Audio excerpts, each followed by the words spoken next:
This remarkable ability helps Pirarucu to withstand the long dry season, an ability that was developed during the drastic changes of Amazonia's long history.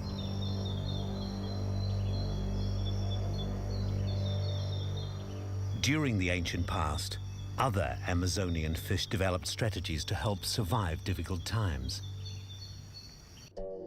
And during the dry season, these become very useful. During the flood, the tambaqui gorged on nuts, using powerful jaws to crack them open. Now there is nothing to eat.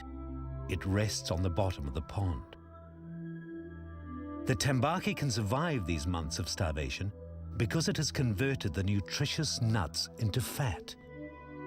Beneath its skin, the lower third of its body has a thick fat layer. And as it waits out the long, dry season, it slowly consumes its fat reserves.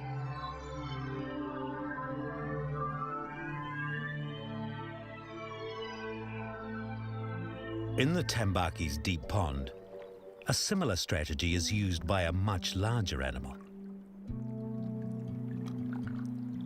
The Amazonian manatee is the only manatee in the world that lives in freshwater throughout its life.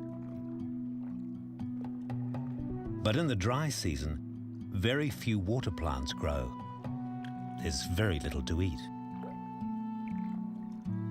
Like the tambaqui, manatees gained weight during the wet season, but now during the dry, they must live off their fat reserves. While most manatees are losing weight, this one's belly is swollen. It's a female, and she's pregnant, and will give birth when the rains return.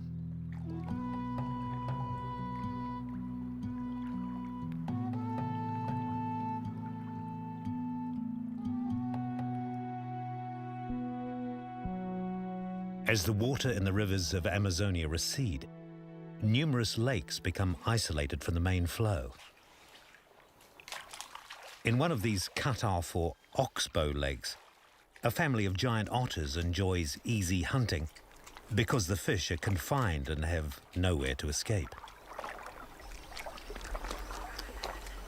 This giant otter family group has been hunting together in the deeper parts of the lake. During the hunt, some family members drive fish towards others that lie in wait.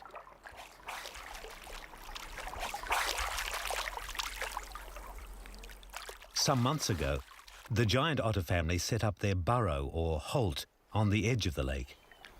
And now, 3 new members are to be seen. After 2 months in the burrow, they're old enough to come outside and splash about in the shallows.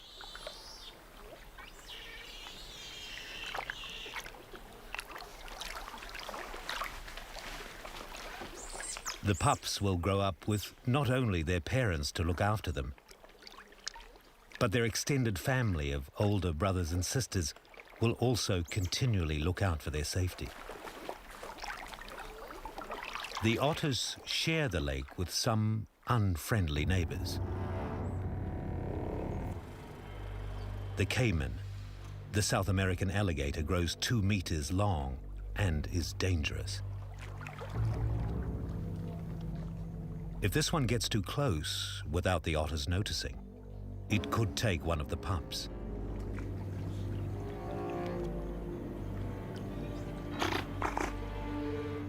It's been spotted.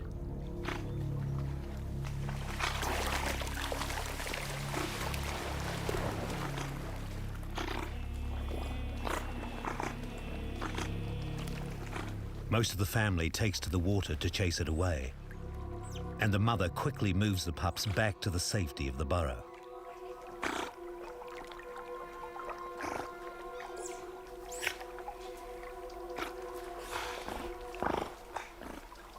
Having chased off the one that came too close, the otters now evict all caiman anywhere near their part of the lake.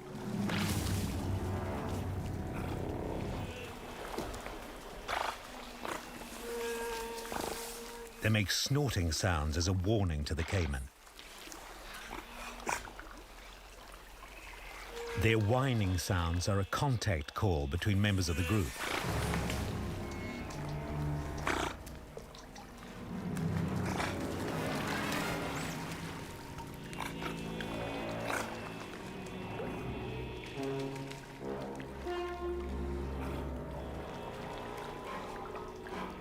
They have little fear of the caiman and harass it until it leaves.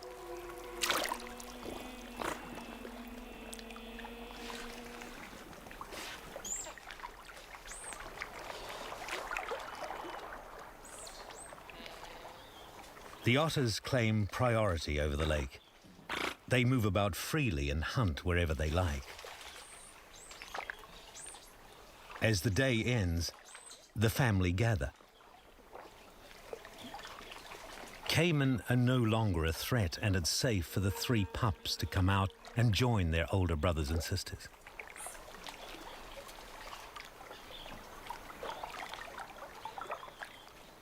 Otters, like many other species, time their breeding to the seasons of wet and dry. During the dry, these pups are dependent on their mother. But in a short time, they will be big enough to hunt for themselves, and that time will coincide with the return of the wet.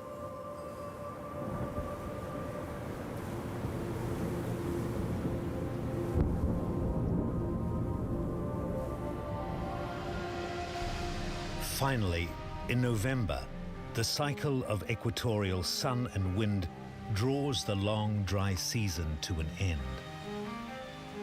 At first, the rainwater from the Andes Mountains fills the Amazon River and its many tributaries.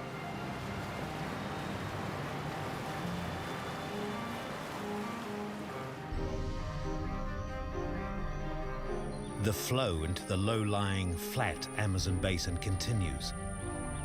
Then slowly, the waters overflow the riverbanks, and once more, huge areas of forests become flooded.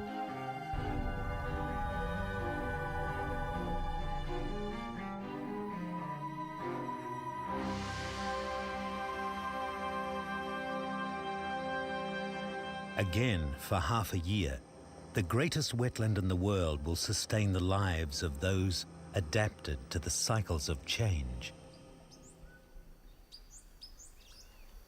As waters rise in the forests, a great array of fish enter. They're eagerly pursued by their predators.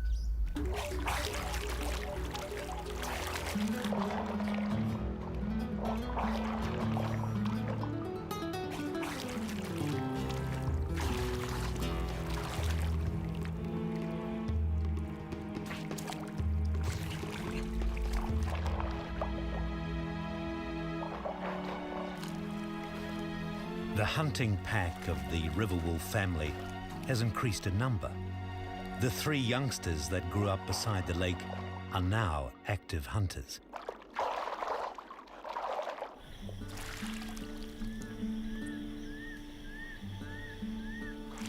But the offspring of other predators are still far too young to leave their parents' care.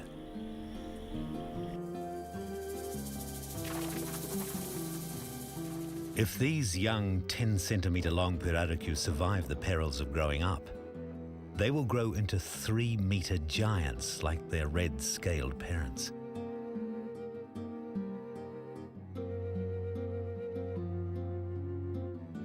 Both parents care for their large family that numbers around 1,000.